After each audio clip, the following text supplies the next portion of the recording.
Bismillahirrahmanirrahim. Assalamualaikum warahmatullahi wabarakatuh. Kami dari Angkatan 25, kelompok 1 ingin memperkenalkan diri. Saya sendiri Ikmaluddin Septiar, lalu Samudraman Hareva, dan Muammar Katon Dipoyudo. Di sini sebagai peserta Latsar PPSDM Regional Kota Bandung akan menjelaskan analisis isu global COVID-19. Di sini kami membuat analisis terhadap isu global COVID-19 menggunakan 3 metode. Yang pertama adalah analisis identifikasi beberapa isu atau masalah topik dengan menggunakan metode pentahelik, lalu menapis, menganalisis, dan menyusun alternatif pemecahan isu. Dari beberapa isu masalah tersebut ditemukan prioritasnya dengan menggunakan metode USG. Lalu analisis sampai ke akar masalah dengan menggunakan metode Fishbone. Setelah itu kami menemukan alternatif pemecahannya dengan menggunakan metode SWOT.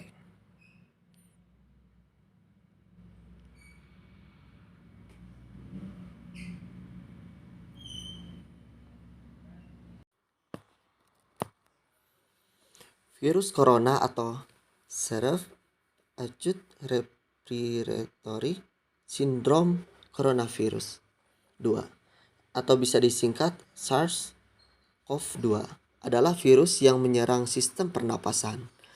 Penyakit karena infeksi virus ini disebut COVID-19. Virus corona bisa menyebabkan gangguan ringan pada sistem pernapasan, infeksi paru-paru yang berat, hingga kematian. Penyakit ini pertama kali ditemukan pada Desember 2019 di Wuhan, ibu kota provinsi Hubei, Cina. Dan sejak saat itu menyebar secara global di seluruh dunia, mengakibatkan pandemi coronavirus. Organisasi Kesehatan Dunia atau yang kita kenal WHO mendeklarasikan wabah coronavirus sebagai kesehatan masyarakat darurat internasional pada tanggal 30 Januari 2020 dan pandemik pada tanggal 1 Maret 2020. Dewasa ini, dunia sedang diguncang oleh pandemik hebat bernama COVID-19. Peningkatan dari hari ke hari jumlah pasien infeksi virus COVID-19 sudah sulit dikendalikan. Diperlukannya suatu perencanaan yang jelas dan lugas dari pemerintah untuk menanggulangi permasalahan ini. Coronavirus itu sendiri merupakan sekumpulan virus yang berasal dari subfamily Orthocoronavirinae dalam keluarga Coronaviridae dan ordo Nidovirales. Virus ini dapat menyerang hewan dan juga manusia, dan pada manusia gejalanya berupa infeksi yang serupa dengan penyakit SARS dan MERS. Hanya saja COVID-19 bersifat lebih masif. Perkembangannya juga di Indonesia merupakan salah satu negara yang terdampak wabah yang satu ini.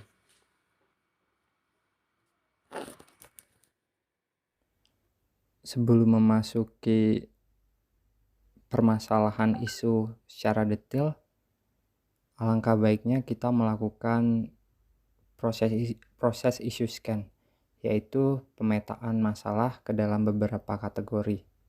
Di sini kami menggunakan model pentahelix yang terdiri dari 5 unsur, yaitu pemerintah, pebisnis, akademisi, komunitas, dan media. Nah, langsung saja kita memasuki konteks dari permasalahan. Kami mengambil 2 isu, yakni efektivitas penanganan pandemi COVID-19, dan yang kedua adalah isu mengenai dampak ekonomi dalam pandemi COVID-19. Lalu kami mengkategorikannya ke dalam 5 kategori. Nah, efektivitas penanganan pandemi COVID-19 dalam perspektif pemerintah itu adalah kebijakan pemerintah dalam penanggulangan COVID-19 kurang terencana dengan baik sehingga sering mengalami perubahan dan banyak inkonsistensi dalam penerapannya. Dan kemudian masih lemahnya juga tracking dan tracing dalam penanganan COVID-19. Kemudian kurangnya validitas database penderita COVID-19. Kemudian dari sisi akademik, efektivitas itu dipengaruhi juga karena terjadinya perbedaan pandangan di kalangan akademisi tentang penanganan COVID-19 dan kurangnya sumbangsih riset akademik khususnya di bidang kesehatan untuk membantu penanggulangan COVID-19. Kemudian dari sektor bisnis, itu sebagian sektor usaha masih berorientasi pada profit tanpa memperhatikan prokes dan sertifikat vaksin. Kemudian dunia usaha memanfaatkan situasi COVID untuk meraih keuntungan sebesar-besarnya dari sektor bisnis makanan, obat-obatan, dan alat kesehatan. Kemudian dari segi komunitas atau masyarakat, itu masih kurangnya literasi masyarakat terhadap isu COVID-19, dan kemudian dalam hal media, isu COVID-19 sebagai hoax masih sering bertebaran di sosial media. Kemudian kita kembali ke isu dampak ekonomi dalam pandemi COVID-19. Di sini pemerintah lebih berfokus pada sektor pelayanan kesehatan dibanding sektor ekonomi, sehingga di situ terjadi ketimpangan dari segi kebijakan. Kemudian dari aspek akademis itu masih kurangnya pelibatan akademisi dalam perumusan kebijakan. Kemudian dalam dunia bisnis masih kurangnya adaptasi dari pelaku usaha dalam menghadapi perubahan ekonomi sosial budaya yang diakibatkan oleh pandemi. Kemudian dari sisi komunitas sendiri itu masih kurangnya dukungan masyarakat terhadap kebijakan pemerintah dan kurangnya kolaborasi lembaga kemasyarakatan dengan pemerintah. Dan yang terakhir yakni media.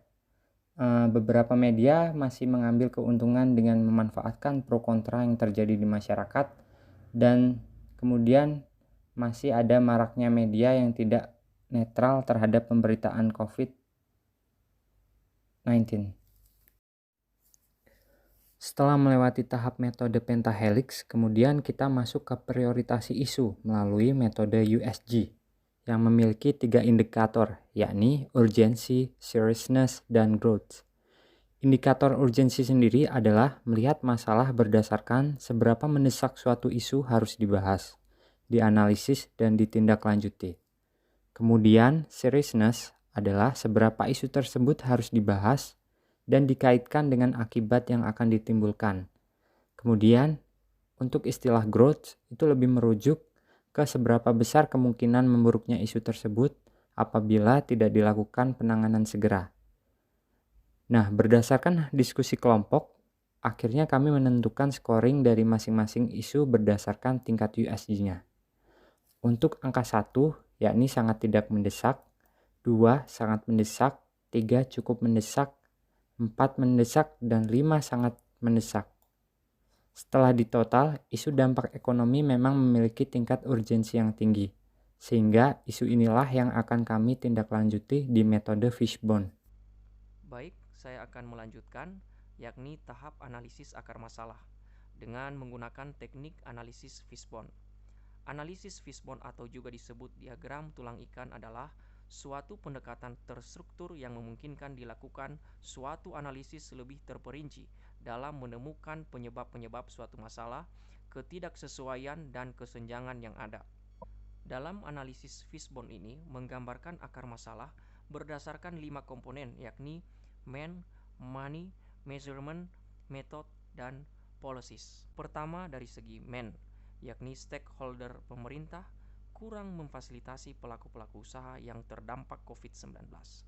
Di mana yang terjadi selama ini bahwa pelaku-pelaku usaha banyak mengalami kerugian bahkan kebangkrutan sebagai dampak pemberlakuan kebijakan-kebijakan pemerintah dalam penanggulangan COVID-19. Misalnya pembatasan jam operasional usaha. Dalam sektor usaha makanan, dibatasi untuk tidak makan di tempat. Ada juga yang membatasi jumlah pembeli atau pengunjung di supermarket. Bahkan ada tempat usaha yang wajib tutup total, misalnya tempat wisata, tempat hiburan, sehingga kebijakan pembatasan tersebut berdampak pada pendapatan pelaku-pelaku usaha. Yang kedua dari segi money, yakni jumlah anggaran bansos COVID-19 masih terbatas bagi pelaku usaha maupun warga yang terdampak COVID-19. Meskipun pemerintah sudah menyalurkan bantuan usaha bagi UMKM dan warga yang terdampak COVID-19, namun masih belum menyeluruh bagi semua pelaku usaha yang terdampak COVID-19 dan juga bagi warga yang mengalami kesulitan pemenuhan kebutuhan pokok. Selain itu, kurangnya dukungan dari dunia usaha atau program CSR perusahaan yang diakibatkan menurunnya profit dari suatu perusahaan.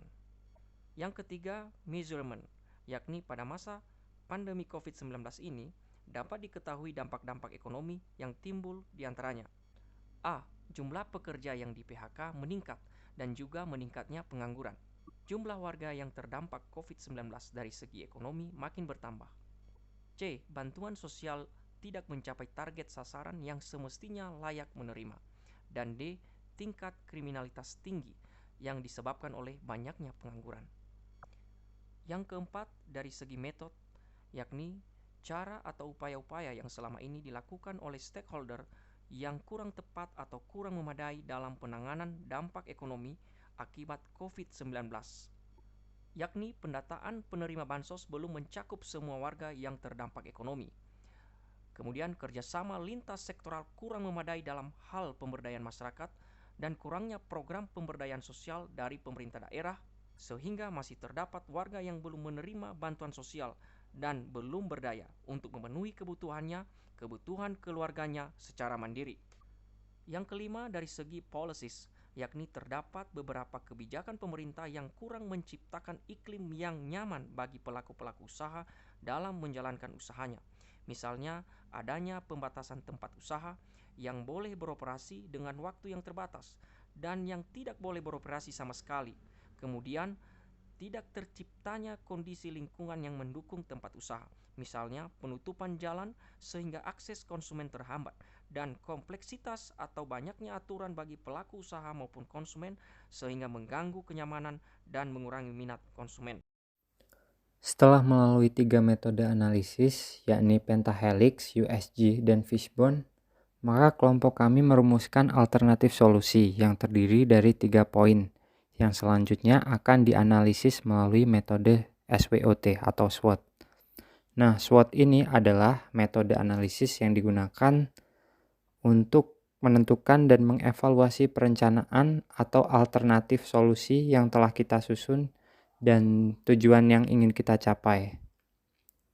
Analisis ini coba melihat isu permasalahan dari 4 aspek, yakni dari segi kekuatan atau strength, peluang, opportunities, dan secara bersamaan kita juga melihat kelemahan, weakness, dan ancaman atau threats.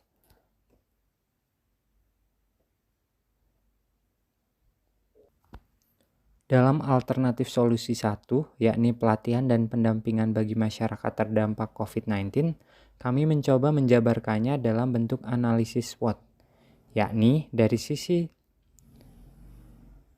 strength pelatihan dan pendampingan ini memiliki kekuatan, yakni meningkatnya keberdayaan masyarakat dalam menghadapi situasi pandemi. Dan yang kedua adalah memberikan skill dan pengetahuan baru bagi masyarakat. Kemudian dari sisi weakness atau kelemahan,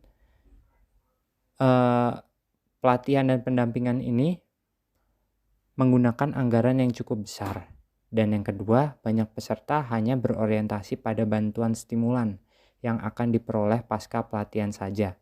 Kemudian Dari segi opportunities, pertama akan meningkatkan produktivitas masyarakat, dan yang kedua akan berpotensi memunculkan pelaku usaha baru.